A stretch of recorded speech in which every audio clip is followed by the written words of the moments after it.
Siinä pitäisi liikkua tekstiä, mutta tosiaan aiheena pyöräilyn terveys- ja ekologiset hyödyt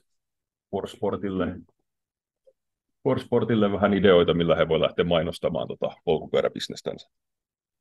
Sieltä ne tuli näppärästi.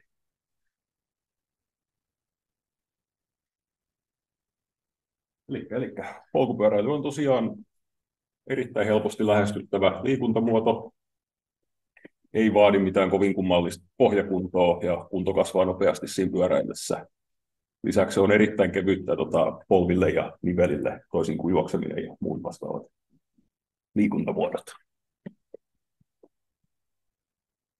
Ja pyöräily aktivoi tehokkaasti kehon suuria lihaksia ja tästä johtuen se nostaa nopeasti sykettä ja kuluttaa runsaasti energiaa. Eli näin ollen pyöräily sopii hyvin niin peruskunnon kohottamiseen kuin myös painon pudottamiseen. Sekä auttaa myös laskemaan leposykettä ja verenpainetta. Sitten lisäksi säännöllinen liikunta ja ulkoilu kohentavat henkistä hyvinvointia ja mielenterveyttä. Sitten on vähän työmatkoista, eli kaupunki- ja taajama-alueella polkupyöräily on usein nopein liikkumismuoto. Ja työmatkapyöräily on helppo tapa kasvattaa päivittäistä liikunnan määrää, ja lisäksi se säästää samalla polttoainekuluissa. Yes, ja ekologisuus. Pyöräily on lähes päästötön liikkumismuoto. Pyöräilyä lisäämällä on helppo vähentää omaa hiilijalanjälkeä. Ja sitten hyvin huolehtunut polkupyörän käyttäjiä on mahdollista nostaa vuosista vuosikymmeniä. Ja me tehtäisiin tässä siis tämmöinen mainosvideo, jossa on käsikirjoitus. Ja se olisi tämmöinen pyöräilyn terveys ekologisiin hyötyistävä Forsportin tämmöinen mainosvideo. Ja siinä esiintyy tämmöinen pyöräilevä henkilö. Kuvattuna ilmasta semmoisen dronella esimerkiksi, tai sitten lähikuvana luonnossa niin kuin läpi sen videon. Että koko sen videon olisi semmoista pyöräilyä. Ja se kuvauskohde olisi Naantali, vanha kaupunki tai luonnonmaaseutu tai vastaavaa. Henkilön pyöräillessä video ilmestyy avainlauseita liittyen terveyteen ja ekologisuuteen. Ja ne tekstit ovat ytimekkäitä ja helppolukuisia, jolloin katsojan on helppoa ja mielekästä keskittyä videon. Teksteissä voimme hyödyntää aikaisemmassa videoissa olevat tiedot. Ja videon tehtävänä on kannustaa ihmisiä terveellisempiin ja ekologisempiin valintoihin. Videon värimaailma on värikäs sekä video on rauhallinen ja taustalla soi miellyttävä musiikki. Saiko aloittaa sen musiikki? Tai, mutta YouTube lähti soittaa mainoksia siihen, niin mä päätin jättää ne pois.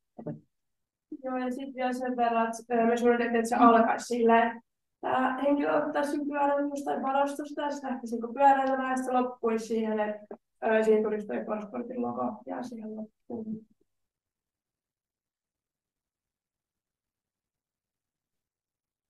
Mä luulen, että mä en rupea sitä mainosmusiikkiin, vaikka se ihan loistava valinta olikin, niin mä en rupea sitä kaivaa täältä. Niin.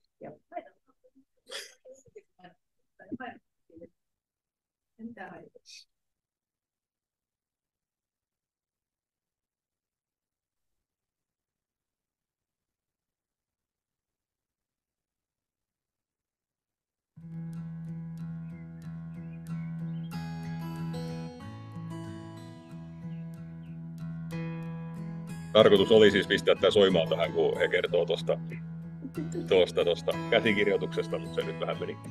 Voitte kuvitella se siihen päälle.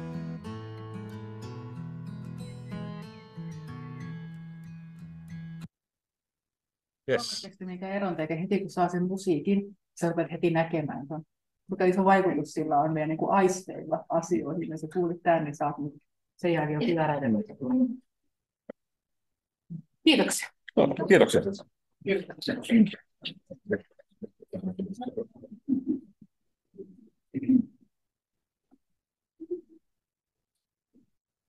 Kiitoksia tästä. Mä toimitan tämän yrittäjälle ja mä ajattelen, että se toimeksianto, mikä siinä oli, mitä haluttiin siltä, niin tämä toteutti sen. Mun mielestä niin kuin erittäin hyvin saadaan semmoinen, he pystyvät tämän perusteella toteuttamaan sen, että millä tavalla markkinoida sitä asiaa siellä heidän somessa.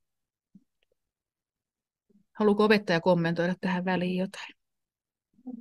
Olitte löytäneet sen idean, miten tämä ekologisuus ja tämmöinen kestävä kehitys ja